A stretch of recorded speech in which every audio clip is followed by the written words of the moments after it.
시청자 여러분 안녕하십니까? 시사토론텐 정병준입니다. 공원으로 지정된 지 20년이 되면 공원에서 해제돼야 되는 도시공원 일몰제가 이제 시행 한 달 앞으로 다가왔습니다. 광주시에서는 어제 중앙공원을 비롯해서 4개 사업지구의 실시 계획이 인가되는 등 행정 절차가 진행되고 있는데요. 사업 추진이 꼭 평탄하지만은 않은 것 같습니다.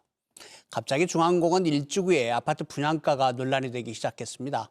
또 사업이 시행되면 땅을 강제로 수용해야 하는 땅 주인들과의 관계를 푸는 것도 과제가 됐습니다.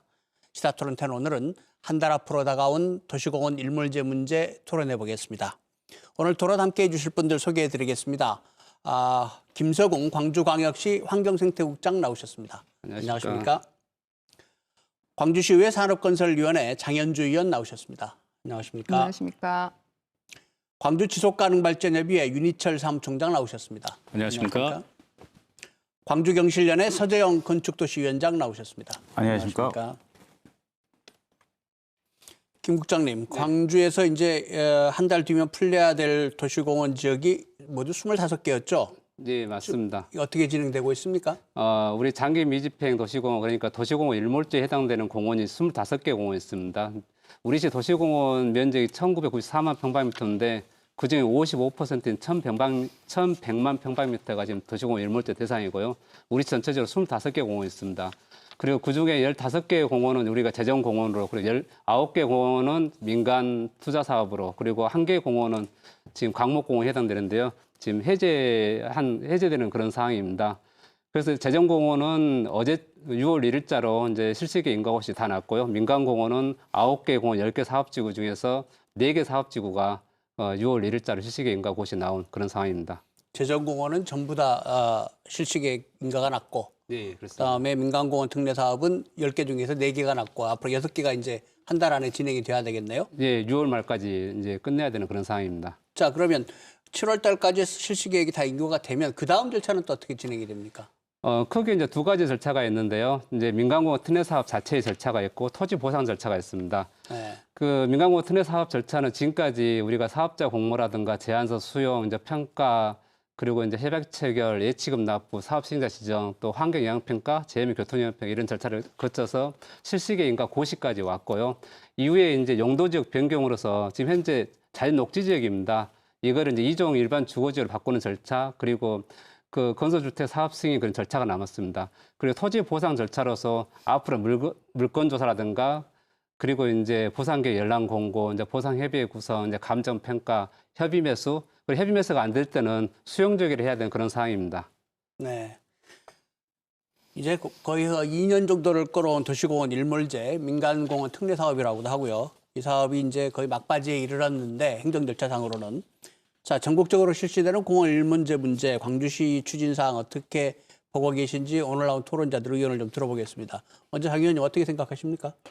평가를. 네. 도시 일몰제 놔두고 민간공원 특례 사업 가이드라인에 보면은요.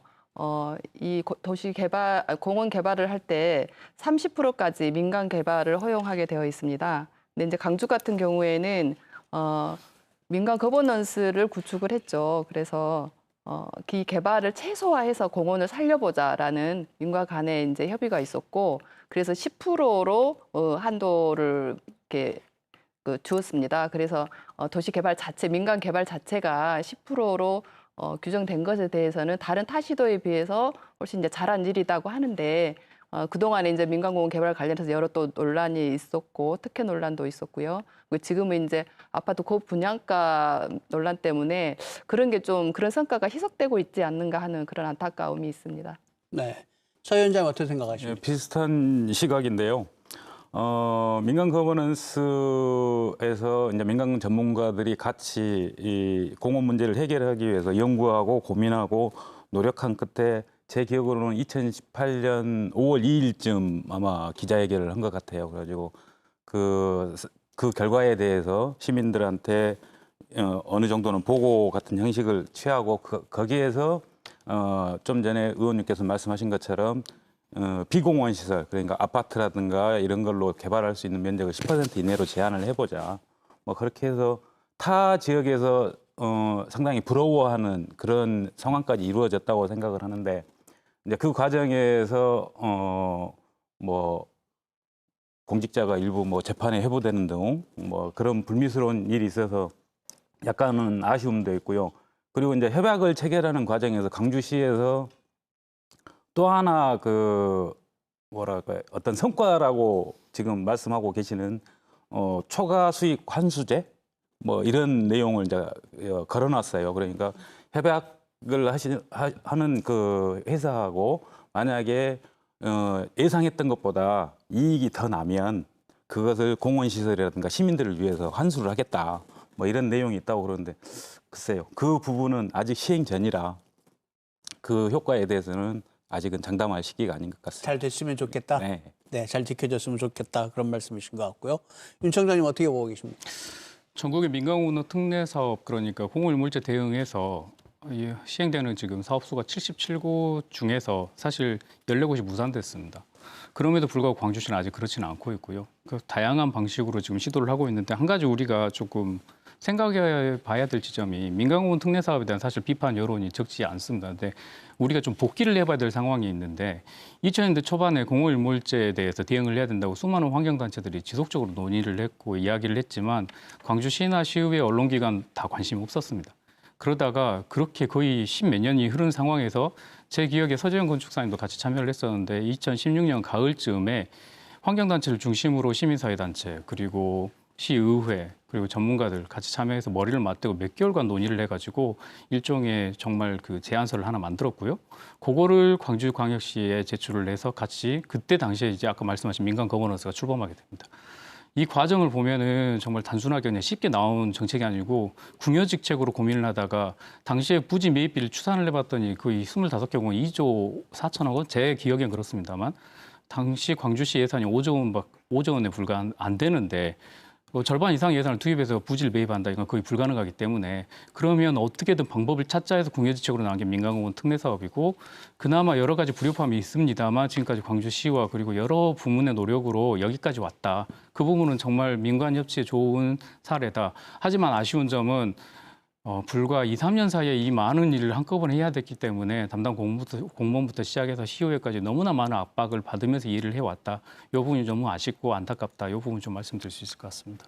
사실은 광주시가 좀 미리미리 대책을 했어야 될 그런 사안인데 우리 서청현 윤 청장 말씀하시는데 광주시와 시의회 언론까지 우리 여기 앉아도 우리 다 책임이다. 좀 얘기를 하셨습니다. 예. 자, 이제 본격적인 얘기를 좀 나눠보죠. 일단 최근에 가장 이렇게 문제가 된 게 중앙공원 일지구에 대한 분양가 문제입니다. 이거 어떻게 된 사안입니까, 김 국장님? 지금 이제 우리 시가 지금 민간공원 특례 사업을 1단계 2017년부터 2단계 2018년부터 이제 사업을 추진해 왔습니다. 그런데 이제 우리 시 이제 서구, 남구, 광산구가 지난해 7월에 고분양가 관리 지역으로 이제 지정된 그런 상황입니다. 고분양가 관리 지역은 간단히 설명드리면 비교 사업장이 금년도 비교 사업장일 때는 100% 그리고 전년도 비교 사업장일 때는 105% 범위 분양가의 105% 범위 내에서 이제 분양가를 통제하는 그런 시스템인데요.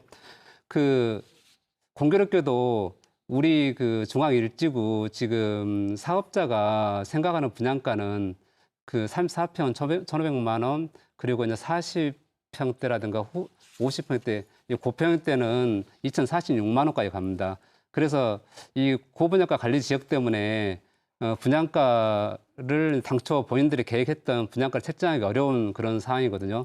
그래서 그 갭 때문에 사업 추진에 지금 많은 어려움이 있는 그런 상황입니다. 그리고 이제 이런 이유 때문에 사업자는 우리 시에 그 고분양 관리 지역 해제라든가 이제 비공원 시설 면적 확대를 요구하고 있는 그런 상황입니다.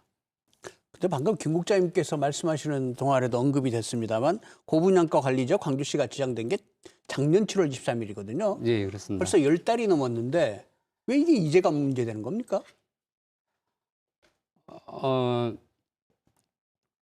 그건 알 수 없는 일입니다. 그 부분에 대해서는 저는 약간 그 의혹을 가질 수밖에 없는 그러니까 의혹이요? 하필이면 공원 일몰제 시한 1개월 정도를 앞두고 이미 10개월 전에 알았던 사실을 그것도 광주시하고 뭐 줄다리기를 하면서 이것을 어느 정도 해결할 수도 있었을 텐데 언론을 통해서 이것을 이제 시민들한테 공표를 하고 사람들의 입에서 오르내리게 하는 이제 이 의도가 뭘까?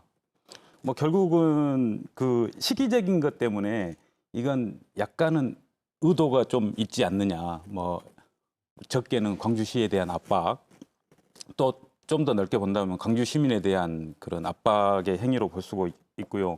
이제 더군다나 거기에 이제 덧붙여 가지고 제가 사실인지는 확인을 못했지만은 언론을 통해서 보도된 바에 의하면 시장님께서 거기에 대한 대책, 뭐 해제를 한다거나 뭐 일부분에 대해서 대책을 강구를 해보자 이렇게 이제 반응을 하셨다고 그래요. 그걸 보면서 이게 어떻게 보면 지금 사업 대상자로 선정된 회사에서 문제 제기를 하고 언론을 통해서 또 곧바로 광주시에서 거기에 대해서 대응을 하고 왠지 모르게 좀 속된 말로 짜고 치는 고스톱 같은 느낌도 좀 들었고요. 장단이 좀 잘 맞았다고 할까요?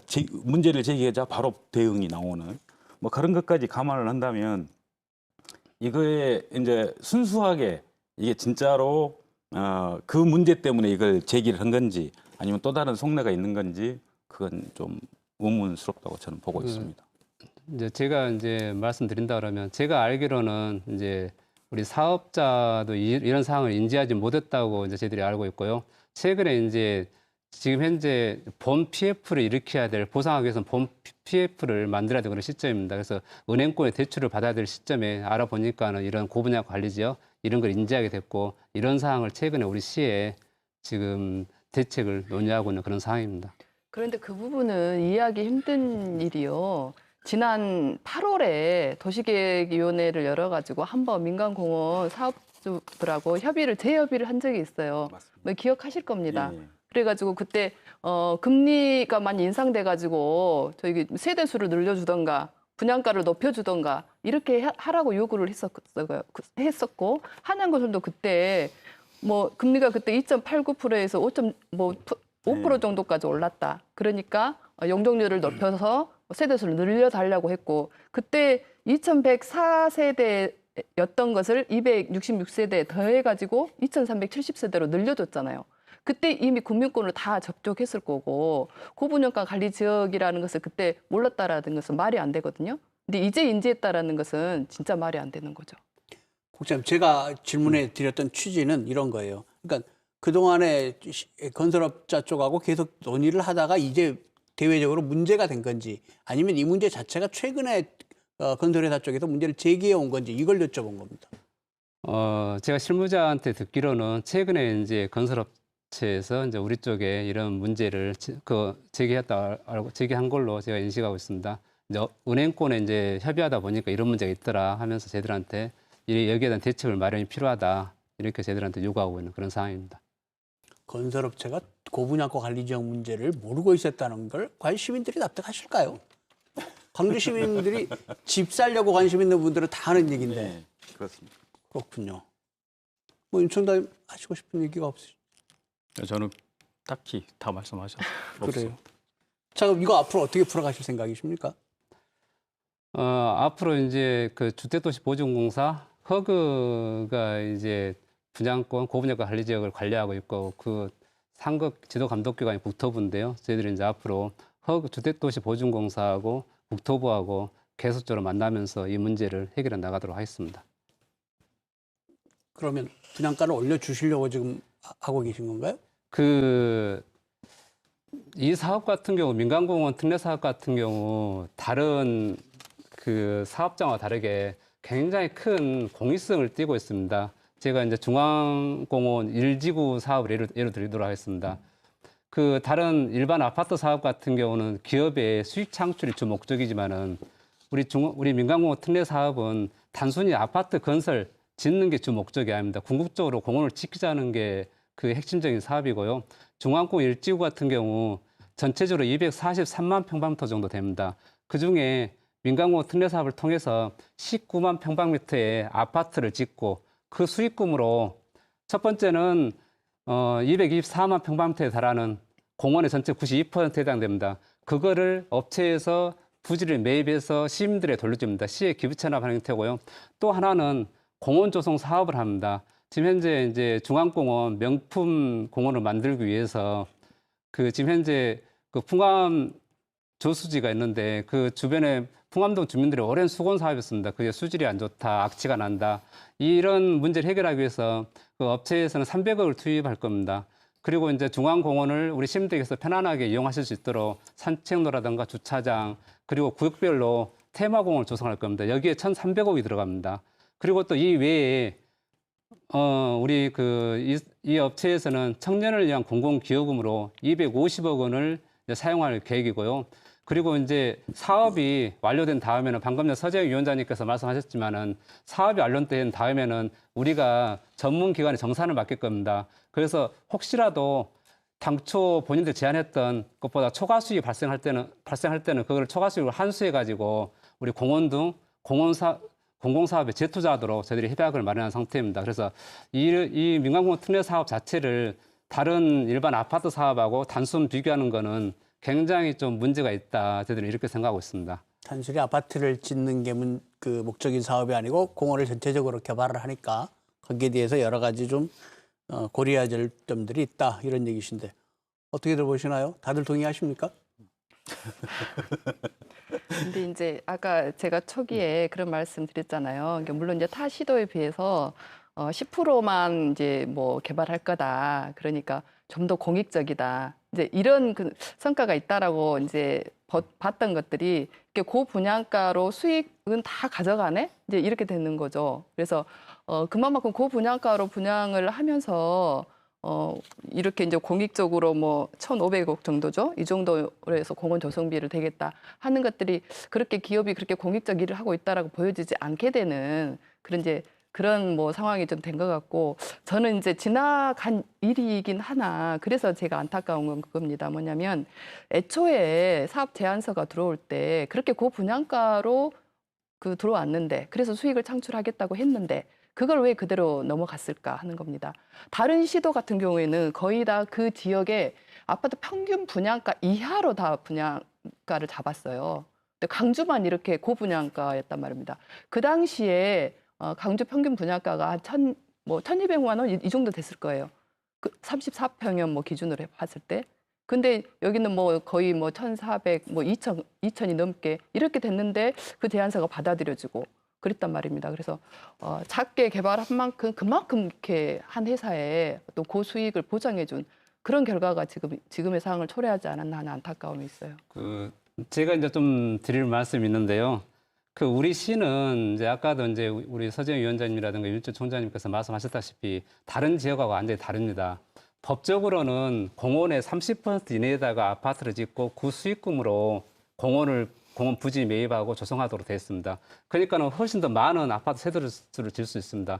그런데 우리 시 같은 경우는 민간 거버넌스를 구성했습니다. 민간 거버넌스에는 시의회라든가 전문가분들 또 시민단체 이런 분들 참가하셔가지고 그 민간공원 특례 사업의 기본적인 방향을 설정했는데요. 거기에 우리가 이제 비공원 시설, 그러니까 아파트 부지 면적 비율을 법적으로는 30%로 돼 있지만 10% 이내로 줄이자. 이렇게 합의를 했고요. 거기에 따라서 우리가 공고를 했습니다. 그래서 사업자는 10% 이내에 그 공고를 보고 사업 신청서를 제출했고 거기에 따라 사업 심사를 통해서 선정된 그런 사항입니다. 그래서 다른 시도에 비해서 훨씬 좁은 면적의 아파트를 짓다 보니까 분양가가 높아질 수밖에 없는 그런 상황이고요. 그 당시 2017년도 우리 민간 거버넌스에서는 공원을 최대한 확보하자 이 목적하에 이제 그런 결정을 한 걸로 알고 있습니다. 그런 목적하에 이렇게 운영되었기 때문에 분양가가 할 수 없이 올라간 거지.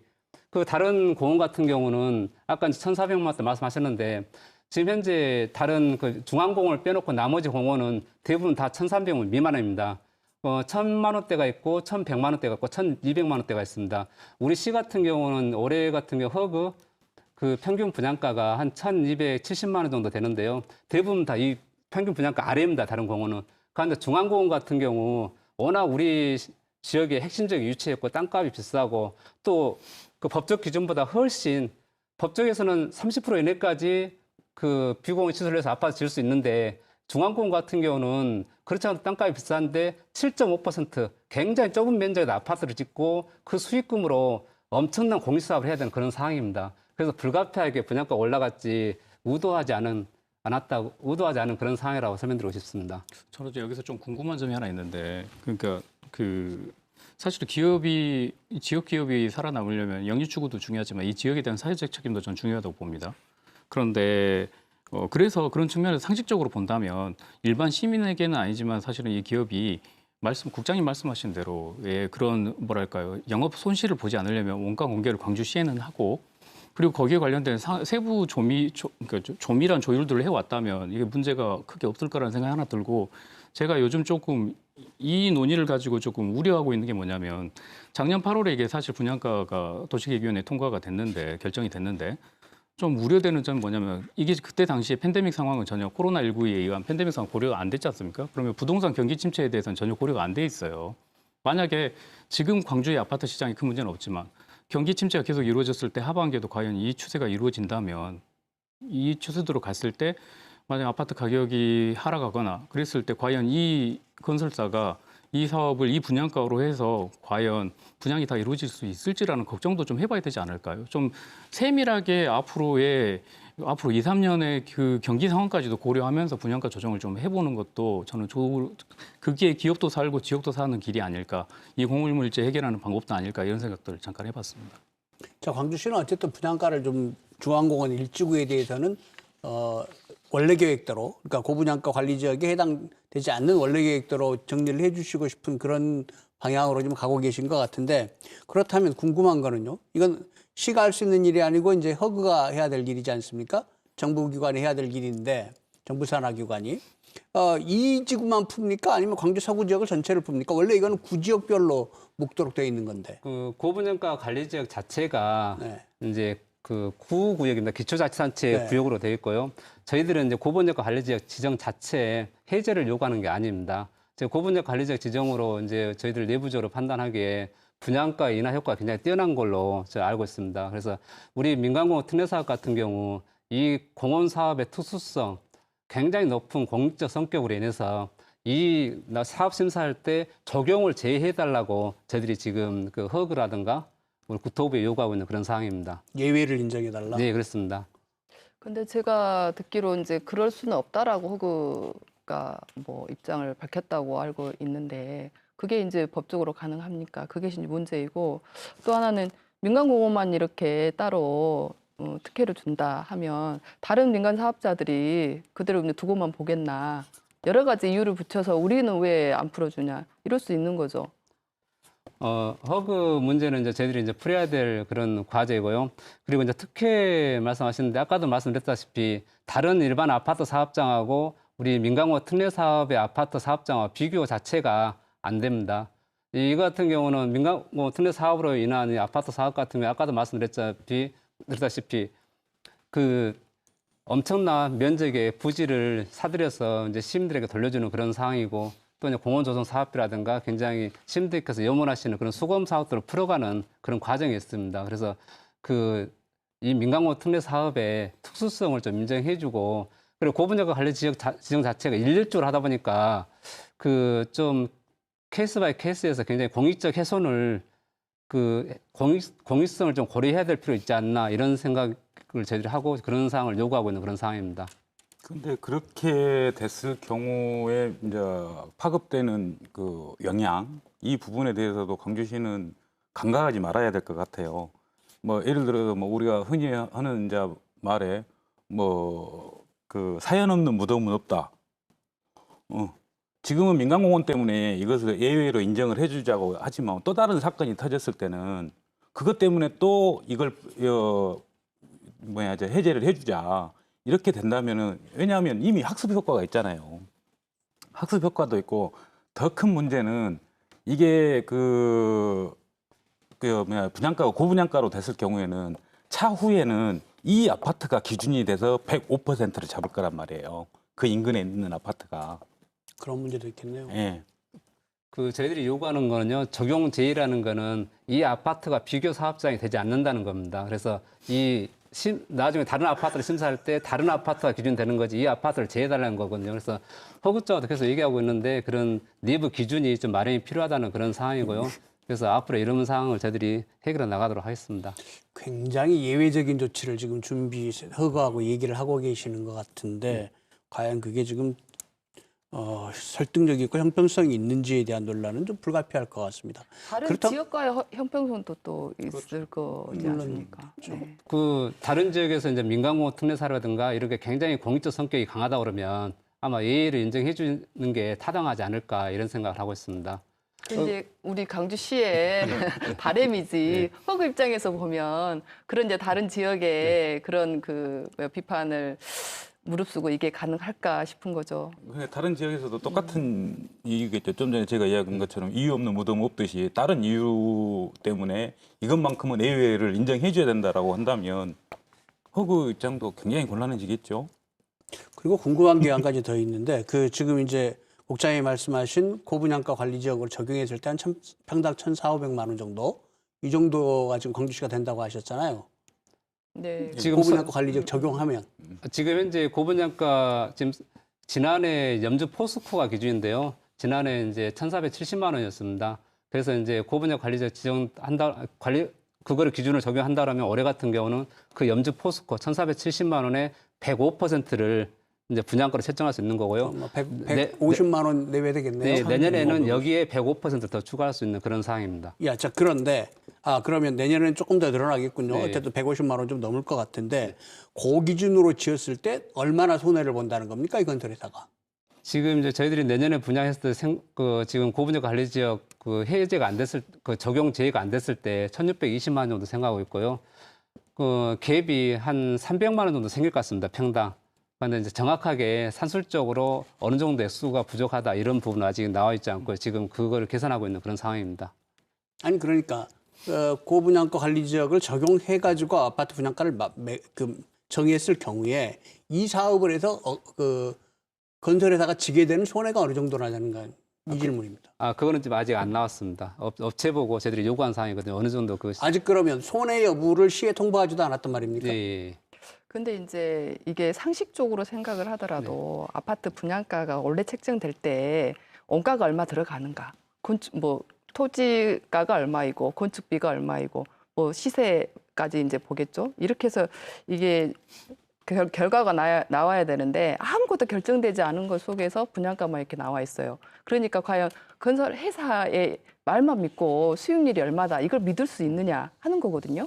정확하게 분양 원가가 공개가 되고, 근데 지금 사실은 이제 토지비도 책정이 안 돼 있죠. 지금 얼마에 이게 사들여야 될지도 모르는 상황이고, 이러다 보니까 정확하게 수익률을 확인할 수 있는 방법이 지금은 없다는 것이잖아요. 먼저 이제 분양 원가에 대해서 말씀드린다 그러면 우리 서재희 위원장님께서 이제 그쪽 전문이신데요. 저희들도 이제 분양 원가에 대해서 이제 굉장히 좀 문제가 많다 이런 생각을 가지고 있었고, 지난해 이제 국토부에 질의를 했습니다. 네, 국토부에서는 우리 이제 민간공원 특례 사업으로 추진한 비공호 시설 부지는 주택법상 공공택지가 아니다. 그래서 그 공공택지에 적용되는 분양가 상한제라든가 분양원가 공개 대상이 아니다. 이런 답변을 저희들이 받아가지고요. 분양원가를 저희들이 강제할 수는 없는 그런 사항입니다. 아니 근데 물론 이제 분양원가 공개제가 대상은 아니라 하더라도 이게 이 정도 어떤 논란이 굉장히 되면. 특별한 예외를 적용해야 네. 되는 사업장인데 이게 손해가 나는지 이익이 나는지, 그러니까 이익을 더 많이 벌려다가 이익이 줄어든다는 얘기인지 손해가 나는지도 모르고 그 사업장에 지금 특혜 행정을 하겠다? 이걸 시청자들이 지금 이해하실 수 있을까요? 그리고 이제 아까 방금 전에도 말씀드렸는데 저희들이 이제 사업이 완료된 다음에 저희들이 이제 사업을 정산하게 됩니다. 그래서 이제 저희들이 정산하는 게 아니라 외부 전문기관에 맡겨서 그 초과 수익이 발생했는지 안 했는지 살펴보고, 초과 수익이 발생했다 그러면 아까 말씀드린 대로 공원 등 공공사업에 재투자하도록 그런 장치를 마련해뒀습니다. 그래서 그 부분에 대한 좀 염려는 좀 낮추셔도 되지 않을까 이런 생각이 듭니다. 원가를 모르는데 과연 그게 될까요? 일부 전문기관에는 그게 전체 62개 항목의 원가가 다 공개가 됩니까? 그거 아니겠잖아요. 그리고 이제 국장님께서 이제 예외 적용을 해야 된다고 말씀을 하실 때 공공성이라든가 공익성을 굉장히 강조를 하셨어요. 예. 진짜 이 사업이 그 사업이라면 원가 공개해야죠. 왜냐하면 이 민간공원 특례 사업의 취지를 말씀하실 때 모두가 이제 지금은 알고 계시겠지만 거기에 비공원 시설, 그러니까 아파트를 지어가지고 거기에서 나온 수익금으로 공원을 조성을 합니다. 다시 말해서 광주 시민이, 거기에 입주하는 광주 시민이 낸 돈으로 이 사업을 진행한다는 거죠. 그럼 적어도 돈 주인들한테는 이게 돈이 얼마가 어디로 쓰이는지는 알려줘야죠. 그것이 이 분양 원가 공개해달라는 아주 기본적인, 아주 상식적인 저는 논리라고 저는 생각합니다. 그 분양원가에 대해서는 저희들이 보기에 제도적 개선이 좀 필요한 사안 같습니다. 지자체가 이게 업체에 강요해서 분양원가를 공개해라, 이거는 좀 굉장히 한계가 있고요. 만일의 경우 이 사업을 공고할 때 그런 부분 넣었다 그러면 얘기가 달라질 수 있는데, 공고할 때 공고문에도 넣지 않은 사항을 지금에 와서 이렇게 분양원가 공개해라, 강제할 수단이 사실은 없는 상황입니다. 아니 근데 이 사안은 그냥 정해진 규정대로 가는 사안이 아니고 굉장히 예외적이고 굉장한 특례를 줘야 될 그런 사업인데, 그걸 손해가 나는지 이익이 되는지도 모르고 그걸 그 사업자 얘기대로 그냥 들어서 한다는 건 납득할 수 있을까요? 네, 그렇죠. 그러니까 고분양가 관리 지역에 대해서는 특혜를 이제 예외 적용을 해야 되고, 네. 또 어떤 부분에서는 강제할 수 없고, 뭐 이런 약간은 그 이중적인 뭐 그런 상황이라고 봐야죠. 업체 입장을 꼭 대변하는 사항은 아니지만은 그 우리가 이제 2018년도에 5월에 이제 공고를 했습니다. 2단계 같은 경우. 그래서 그때 이제 업체 2018년도에 이제 제안서를 냈고, 우리가 사업 심사를 통해서 이제 업체를 우선 협상 대상자를 선정했고, 그리고 이제 우리가 타당성 검증을 통해서 전문 영역을 맡겨 타당성 검증했고, 그런 다음에 이제 제안서 수용을 통보했고, 이런 절차가 이미 이제 고분양가 관리지역 지정 전에 이미 그런 절차가 이루어졌습니다. 그래서 업체에서는 자기들이 계획한 그런 사업비를 토대로 여러 가지 사업을 하겠다고 지금 한 상태인데, 지금이 와서 그 분양가를 낮춰야 된다, 그렇게 한다 그러면 불가피하게 당초 그 업체에서 약속했던 공익적 사업을 좀 낮춰야 되는 그런 상황이 발생합니다. 그래서 과연 이 원래 분양가를 유지하는 게 그 정의에 맞는 건지 낮추는 게 낫는지, 이 부분에 대한 심도 있는 좀 논의가 좀 필요하다 봅니다. 저희들 입장에서는 원래 저희들이 분양가 올려준 것도 아니고 원래 그 가져온 그대로입니다. 대신에 그 여러 가지 공적 사업, 부지 매입이라든가 이게 1,300의 공원 조성 사업비, 그리고 250의 공공기여금, 이런 부분을 계속적으로 잡고 가야 되지 않나, 이런 생각 들고 있습니다. 우선 사업자 결정을 할 때 그때 그 약속된 대로 그대로 지켜줘야 되지 않냐, 이런 말씀을 하시는데, 실상 이 건설사의 요구는 그 뒤로 시가 다 수용해 준 역사가 있어요. 아까 말씀드렸잖아요. 지난 7월 달에 이게 고분양가 관리 지역으로 책정이 되고, 그 이후에 8월 달입니다. 한 달 후에 도시계획위원회에서 다시 심의해가지고 건설사 요구를 들어서 용적률 높여주고 세대수 늘려주고 다 했잖아요. 그때는 그것이 가능하고, 이거는 뭐 건설 그 애초에 계획대로 해야 되고, 이렇게 이중적인 잣대를 두면 안 되는 거죠.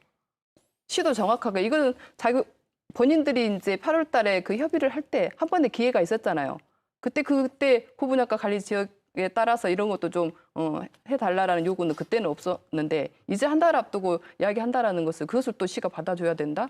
이건 말이 안 되는 거죠. 아까 이제 그 금융기관의 이자율 부분은 이제 의원님께서 잘 아시다시피 저희들이 공고할 때 2.891%로 공고를 했습니다. 그래서 일률적으로 이제 심사의 편의에서 일률적으로 그 2.891%로 공고를 했었고요. 나중에 이제 예부 기관에 이제 그 전문 기관의 용역을 맡겨서 보니까 실질적인 이자율은 5에서 7%다. 그래서 이자율 현실화가 좀 필요하다. 그 부분이 있어서 그 공원별로 그 이자율 차이를 보존해주는 그런 상황이었습니다. 핵심은 이자율 보존이었지 고분양가 관리제라는 다른 사항은 저희들이 고려하지 않았다는 말씀 드리겠습니다. 네, 이게 건설사에서 네. 적어도 고분양가 관리 지역인 걸 알았으면 그런 이야기들을 그때 이야기를 했어야 되고, 그때 하지 못한 건 본인들의 실수면 실수인 거죠. 그걸 지금에 와서 해달라고 하는 것은 정말 좀 염치가 없다 싶어요. 저는 광주시가 이 사업에 대해서 건설업체가 뭐 얼마나 손해가 나는지 이익이 남는지 알지 못한다, 이런 답변을 사실 예상하지 못했기 때문에 아파트 원가 공개제에 대한 자료를 전혀 제가 준비를 못했는데, 경기도에서 이게 시행하면서 보통 아파트 지었던 것보다 훨씬 더 가격이 떨어졌다는 거는 제가 정확하게 기억을 하고 있습니다. 26%가 부풀려졌다라는 결과가 26%요? 있었죠. 네네. 네, 그렇군요. 그랬습니다. 네.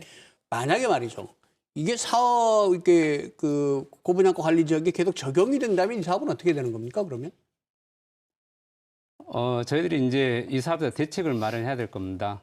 고분양가 관리 지역으로 인해서 업체에서 당초 원했던 그 고분양가를 받지 못한다 그러면 공공기여금이랄까 공원조성 사업비를 삭감해야 되는 그런 상황이 발생하고 또 용적률 상해라든가 이런 것도 좀 검토할 수밖에 없는 그런 상황에 놓이게 됩니다. 지금 이 중앙공원 지구 사업 지구에 대해서는 어제 그 사업계획 실시인가가 나갔죠. 예, 예, 그렇습니다. 그러면 그 사업 내용이 이제 조정이 가능합니까?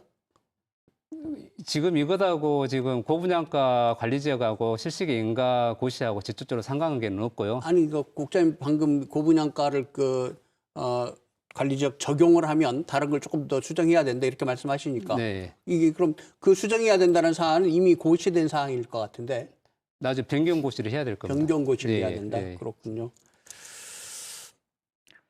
근데 분양가 공개를 한다고 해서 그리고 분양가가 조금 높아지지 않는다고 해서 그렇게 건설사가 손해만 볼 거라는 생각들은 저는 이제 별로 안 드는데 왜냐하면 한 번에 지금 저희가 사례가 있잖아요. 남구의 도청산단에 도시공사가 SPC로 했고 제일건설이 이제 그 분양을 했어요. 근데 분양 원가 다 공개하고 있습니다.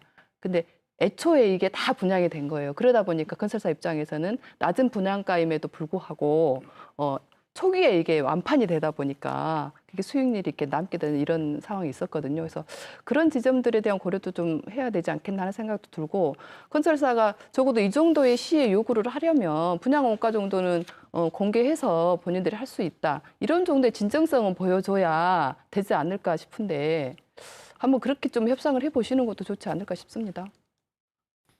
네, 김소우 국장께서 지금 이 자리에서 뭔가 하겠다 안 하겠다 답변하실 수 있는 자리는 아닐 것 같고 어쨌든 이 중앙공원 일지구 분양가에 관한 문제는 상당히 뭐 해야 될 얘기들 드러내야 될 문제점들을 많이 드러냈다고 생각합니다. 그래서 조금 화제를 바꿔보았으면 좋겠습니다.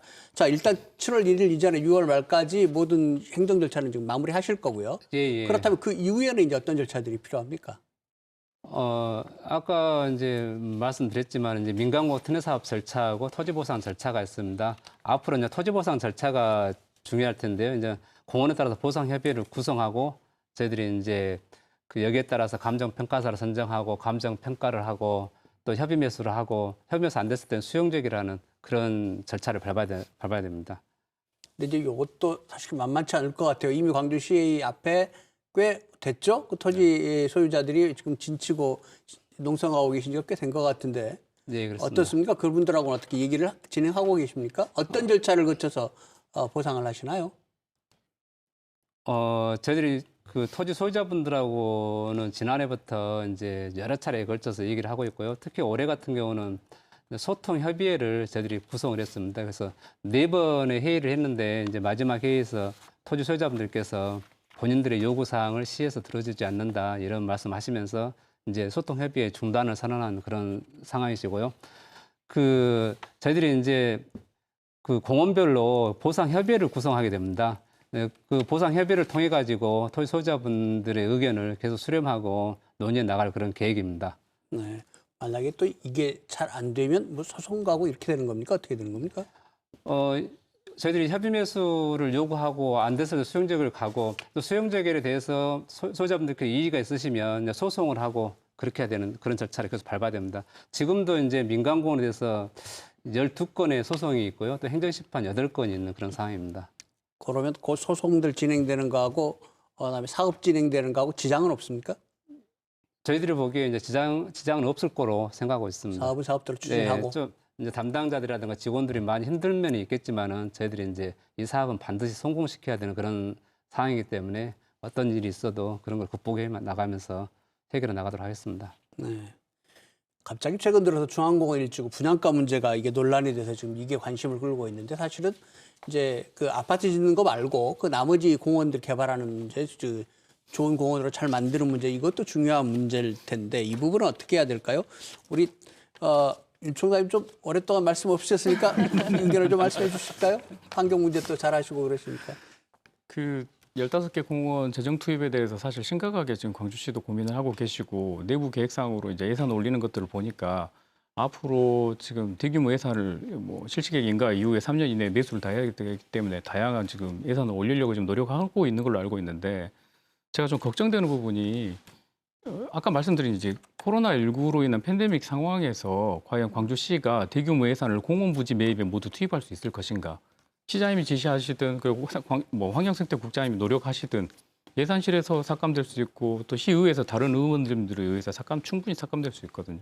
그래서 이런 것들을 고려한다면 당초 계획대로 가는 것도 중요하지만 최초에 지금 이제 서울 사례를 좀 하나 말씀드리면 서울의 경우에는 전체 그 공원 부지를 다 매입하지 않고 등산로라든지 평지, 좀 뜰 이런 부분만 매입을 하거든요. 그러니까 부분 선택적으로. 왜 그렇게 그게 가능하냐면 광주의 경우도 재정공원 15개를 내부적으로 딱 보면은 산지가 굉장히 많습니다. 그러니까 개발할 수 없는 것도 많고 우리 광주시의 도시계획 조례에 의하면 경상도 16도 이상으로는 개발 행위 허가 자체가 날 수가 없습니다.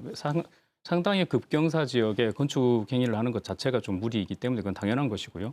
이런 상황들을 고려한다면 선택적 매입도 충분히 가능할 것이고 나머지는 서울의 사례처럼 도시자연공원으로 풀든지 아니면 보존 녹지나 아니면 자연 녹지로 푸는 방식도 검토해서 광주시의 재정 상황을 고려하면서 조치를 좀 하는 게 낫지 않을까. 최초에 민간 거버넌스를 꾸릴 때 그때 당시에도 이제 시민사회나 전문가들이 제안을 했던 방식이긴 한데 시 입장에서는 누구의 땅은 사고 누구의 땅은 사지 않는다. 이 형평성 논란 때문에 좀 굉장히 부담스러웠던 걸로 알고 있습니다. 근데 지금의 상황을 고려한다면 예산을 뭐 몇천억을 투입해서 공원부지를 전체 매입하는 것보다는 효율적인 방안을 찾아가면서 이 방법을 강구하는 게 낫지 않을까 이 생각이 먼저 듭니다. 그 지금 재정공원이라고 하는 15개 공원 지역을 어떻게 할 것인가 좀 그 얘기이신 것 같은데. 예. 그 방금 전에 이제 서울시 사례를 말씀하시면서 이제 도시자연공원구역 이제 예를 드셨는데요. 도시자연공원구역은 그 궁극적인 해결책이 아닙니다. 그 임시적 처방에 불과하고요. 저희들도 작년에 송정공원에 이제 이거를 재정공원을 할 건지 다시 이제 그 민간공원을 할 건지 해제를 할 건지 고민이 많았습니다. 그래서 도시자연공원구역도 저희들이 심각하게 고민했었는데 그 1999년도에 헌법재판소에서 그 장기간 공원을 지정해놓고 부지 매입이라든가 공원 조성하지 않는 거는 이게 사회주상권을 심하게 침해한다. 그러면서 헌법 불합치 결정을 내렸습니다. 저희들이 보기에 도시자연공원구역 자체는 굉장히 그 사회주상권 침해가 계속 유지되는 그런 상황입니다. 그래서 그 저희들이 검토했을 때 굉장히 좀 문제가 많았다고 생각했고요. 또 어차피 시간이 흘러서 결국은 매입해야 됩니다. 그거를. 그러다 보면 그 비용이 굉장히 많이 쌓일 거로 저희들이 예상했습니다. 그래서 저희들이 이제 그런 문제점을 생각하고 재정공원으로 저희들이 다 하고 또 재정공원 못하는 거는 민간공원으로 가자 이렇게 결정한 그런 상황입니다. 그 결정을 하실 때 광주시 재정 여건 뭐 당연히 따져보셨겠죠? 예. 가능한가요? 지금 재정공원은 이제 15개 공원을 저희들 재정공원으로 하였고 2023년까지 2,613억 원을 이제 그 예산을 투입해서 저희들이 살 겁니다. 올해까지 해서 한 850억 정도 이제 드렸고요. 그 지금 재정 여건이 힘들지만은 우리 시장님께서 환경에 대한 의지가 굉장히 강하십니다. 반드시 예산을 편성해 주실 거로 믿고 있고요. 그 후세대를 위해서는 지금 힘들지만은 이 공원 이거를 저희들이 매입해가지고 소유권까지 이전해야 안전하게 후세대에 이 환경을 물려줄 수 있지 않을까 이런 생각을 하고 있습니다. 아까 윤희철 총장께서 말씀하셨지만 좀 더 광주시가 이걸 미리미리 예산들을 조금씩 좀 써가면서 이렇게 했더라면 참 좋았겠다 이런 아쉬움은 두고두고 남을 것 같습니다. 자, 그렇다면 지금 재정공원 부분은 그렇게 가는 거고 민간공원 특례 사업으로 하는 사업들은 이제 아파트를 짓고 또 그 사업자들이 지금 공원을 개발하는 거지 않습니까? 예, 그런 부분들은 어떻게 진행돼 나갑니까 앞으로? 그 민간공원 특례 사업의 공원이 크게 두 가지로 나눠집니다. 하나는 아파트를 짓는 비공원 시설 부지가 있고 하나는 우리 그 수목이 울창한 이런 공원 시설이 있습니다. 그래서 공원 시설에 대해서는 저희들이 그 시민들이 편안하게 이용하실 수 있도록 산책로라든가 주차장 또 휴게시설 이런 걸 조성하고요. 이런 부분도 그리고 이제 그 지금 현재 논밭으로 이용되는 해손지가 있습니다. 이런 거는 저희들이 수목을 식재해서 환경을 그럼 복원할 겁니다. 그리고 또 공원별로 좀 특별한 사업들이 있는데요.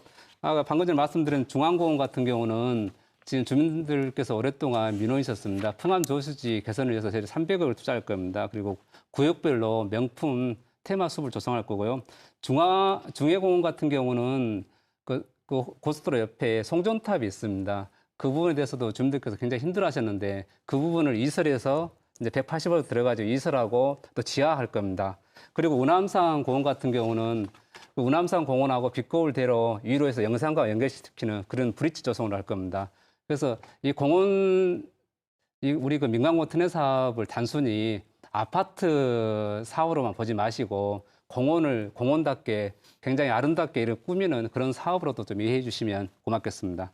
네. 지금 그 말씀하신 그런 사업들이 지금 이 민간공원 특례사업 안에 들어있는 거죠. 그렇습니다. 네. 저희 민간 거버넌스에서 민간 전문가들이 비공원 시설을 30%에서 10% 이내로 하자라고 하는 그 배경에는 어떤 내용이 있었냐면요. 공원 조성 비용에 관한 것은 광주시가 장기적으로 어차피 그 공원이 이번에 그 밀몰제가 해당이 되지 않았으면 광주시가 조성해야 될 공원이었잖아요. 그렇기 때문에 장기적인 측면에서 광주시가 조성하는 걸로 보고 그 공원 시설에 들어가는 비용을 줄여가지고 30%를 10%로 내보자. 그 취지가 들어있거든요. 그런데 지금 현재 민간공원 특례사업 안에 그 공원 시설이 좀 과도하게 들어있다면 그 부분에 대해서는 조금 속된 표현이지만 좀 이런 표현을 써도 될지 모르겠지만 진짜 광주시는 손 안 대고 코 풀고 있다.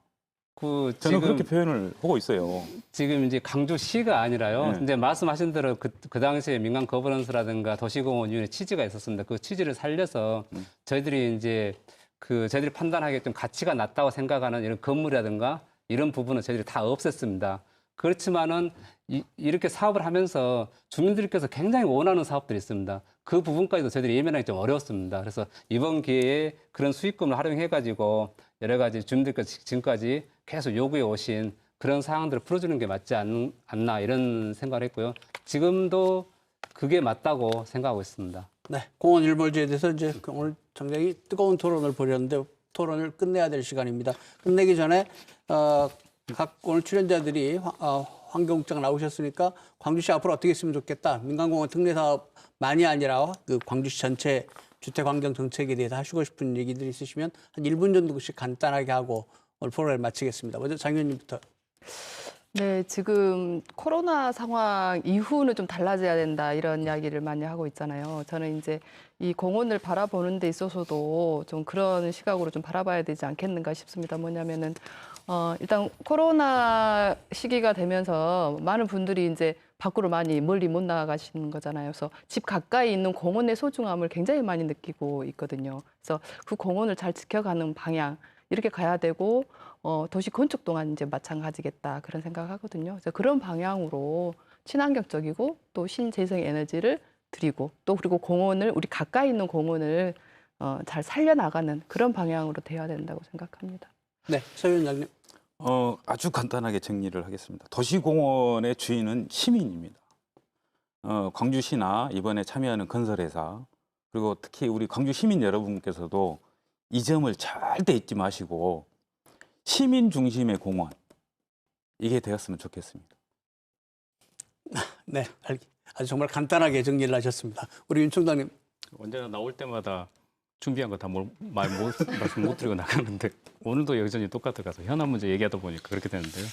그 도시공원 일몰제 원제는 전 중앙정부에 있다고 봅니다. 1970년대부터 80년대까지 자기들이 다 건설복구시로 만들어 놓고 계획은 다 세우고 지방자치단체인데 보고 책임을 다 전가해버린 상황이기 때문에 이번 총선에 국회의원으로 대거 들어가신 분들께서 좀 적극 역할을 하셔가지고 예산을 투입해서라도 공공 매입이 들어갈 수 있도록 심지어 국공유지에 대해서 10년 유예를 거쳐서 지방자치단체를 매입하도록 한다 이런 저는 지침을 보고 제가 경악을 했거든요. 말도 안 되죠 이건. 그건 당연히 지방자치단체 자동 전환이 되도록 국토부, 교통부가 노력하고 기재부가 노력해야 될 상황인데요. 이런 사안들도 끊임없이 광주시와 그 시민사회가 노력해가지고 이 부분 좀 처리를 했으면 좋겠습니다. 이상입니다. 네. 오늘 참 그 여러 가지 비판적인 얘기 들으면서 고생 많이 하셨는데 김 국장님 뭐 마지막으로 시민들에게 마무리 발언하시기 바랍니다. 민간공원 특례 사업에 대해서 이제 여러 가지 의견이 있으시고 이제 말씀들이 많으십니다. 그래서 그 민간공원 특례 사업은 단순히 아파트 사업이 아닙니다. 이 민간공원 특례 사업 핵심은 공원을 지키자는 사업입니다. 그래서 아파트를 짓고 그 수익금으로 공원을 사고 그리고 공원을 공원답게 만드는 그런 사업입니다. 그래서 이 민간공원 특례 사업에 대해서 시민들께서 많이 응원해 주시고 지지해 주셨으면 고맙겠고요.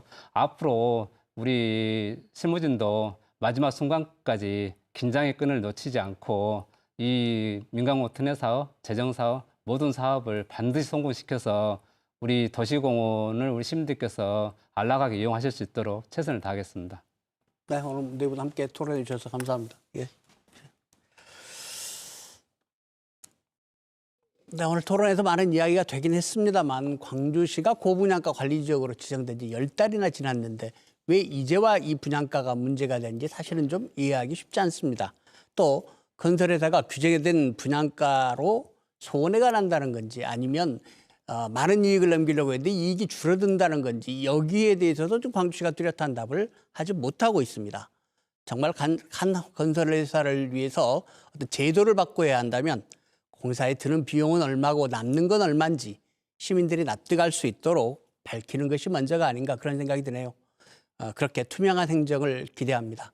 시사토론 10 오늘 순서 여기서 마치겠습니다. 다음 주 시간에 다시 뵙겠습니다. 안녕히 계십시오.